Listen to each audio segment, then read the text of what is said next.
Hey everyone, and welcome to SourcedUp TV. My name's Mark, My name's Sam. And also in the hot seat today, we've got the lovely Chanel.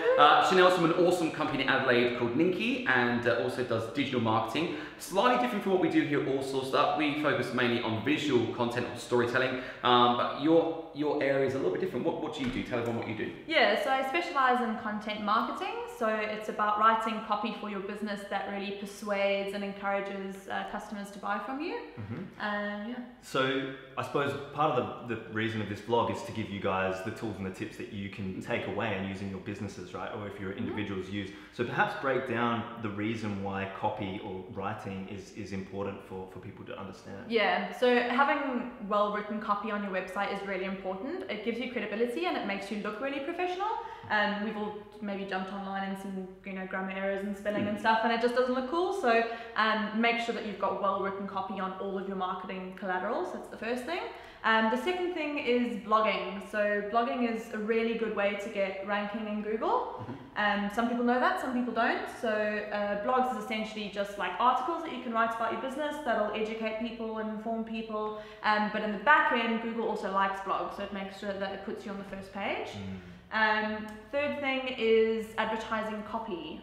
So yeah, that's basically writing very effective copy so that your ads actually work. Yes, they resonate with who you're trying to connect with. Yeah, that's it. Pretty similar to what we do, but just in a different context altogether. And then also when it comes to when you're writing content, this is what you do pretty much all day, every day. You write content.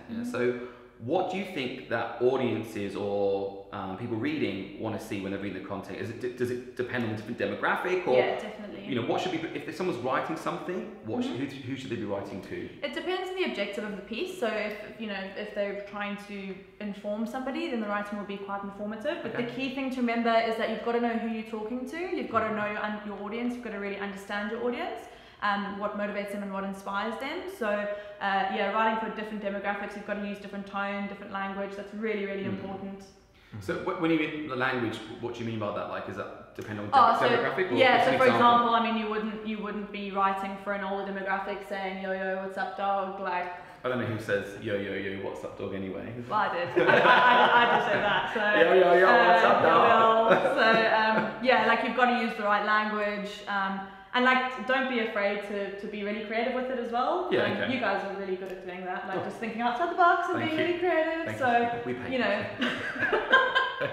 and I think another area that I think is really important for a business owner. We know that social media. We talk a lot about social media in our vlogs, but social media is huge. What about copy for social media posts? Like, is there a trick to that? Or we know that the visual stuff is very important. We know that people are scrolling, but what are they reading? What's going to engage with them? Have you got any tips or tricks? Yeah, it's actually it's important to remember the marriage between the two. The copy is obviously very important, but it's having the right copy and the right image, which is kind of where you guys come in. But there are a few tips and tricks, but you've got to remember that when people on Facebook, they're scrolling really quickly, you need to give them a reason to stop and actually engage with your ad. It's got to be compelling. So there's an art to it. Content marketing is an art.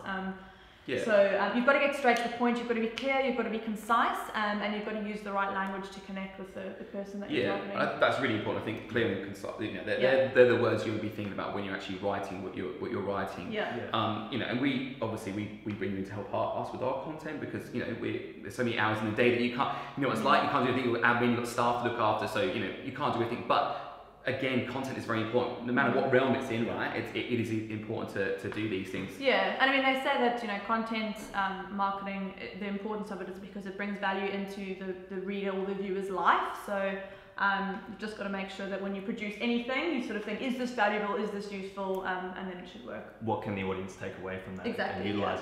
And when we do visual marketing, you've done the written content. How well do you think they sort of match in together? Do you think they're both essential, or do you think they sort of? They are both definitely essential because the images and the videos are going to complement the copy that you have on there, and people are more likely to engage with the written content if they are appealing visuals that go with it, and they're also more likely to share it. So make sure that if you are producing content, it's well written and it has visuals and videos to go with it. Okay, so would that be also, look, I'm sorry, I'll say it out now, like this is definitely not my area. I'm not great at this, so I'm kind of learning as we go as well, which is great for me. Sam probably does understand this a lot more because he's the geek. You understand this. I know Sam understands this, but I'm thinking like for me, as someone who's new to this and kind of understands, I do know how important a blog is, and I know what it does for SEO.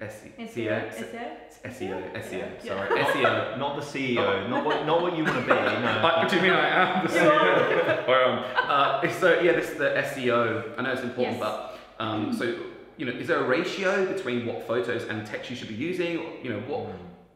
That's the first time you write your own blog. What should you be looking at? What is it? I mean, obviously you want to engage. We get that, but yeah. I mean, I would say don't write anything less than 500 words. It's got to be 500 words or more per page. And for every maybe 200 words, chuck a photo in there. So I'd say maybe 4 images and 500 words for your first blog will do. That's good. That's a really good tip for you. So first time blog, 500 words. Every 200 words, stick some element of visual content, and with that, obviously that will work hand in hand with what you've written. Yeah. And just make sure that you search engine optimize the blogs as well, because that's the only way it's going to get you on Google. Yeah, and is there anything like about keywords or? I mean, you don't know anything about keywords. I just listened to Sam. He's just going, what about the keywords? I'm like, what's the keywords? So I'm just looking good now at keywords. That's part of it. That's part of it, and that goes in with the SEO.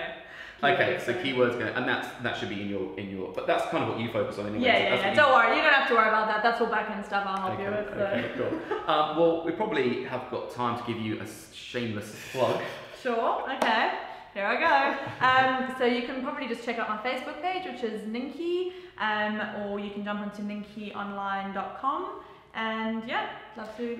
I was going to say you've got some good resources as well that people can go to on your website. Oh yes. So I've got a blog on my website that's got a lot of really useful and free information that'll help your business. So check it out. Yeah, you've got to read. You've got to read, right? That's kind of read and learn and develop. That's what we're talking about. The written content, the blog, right? So go and check it out. Make sure you start a blog first of all. You have the written content, but of course the visual content as well. That's what we're saying. It goes hand in hand together. And it's just like, when we first started to make content, you make mistakes, right? It's about making the mistakes and then developing, your stuff. You got to test the ground, right? You got to start and you got to be able to do that. But we're saying to you, if you don't have the time to be able to do that, then you also need to bring in someone who can actually do that work for you, because again, it's key to your brand, key to words. And at the end of the day, which we always talk about, end result, the sale, right? The sale is what we talk about. You want to be able to get the sale, but eventually to do there's different things to I think I'd just sort of say that content marketing is like soft selling, and it nurtures the sale. So it can result in the sale, but it's that nurturing process. So pushing towards your yes, Mr. CEO. All right, well, I think that's what we've got time for today. Thanks so much, Chanel, for being here. Thank you. Done a great job, and check out Chanel's Facebook page or website, and she does a great job for us. We're very happy, and that's why we brought her in. So more tips and tricks for you coming next time with photography. We talk about photography and how important again it is for your content to add to your blog. Other written content you've done as well. So for myself, Mark. And Sam. And Chanel. We'll see you next. You're not coming back. We'll see you guys next time for our next. The next time that they have. We'll see you next time for our next photo content vlog, and have a great day. Thanks, guys. See you later. See ya. Bye.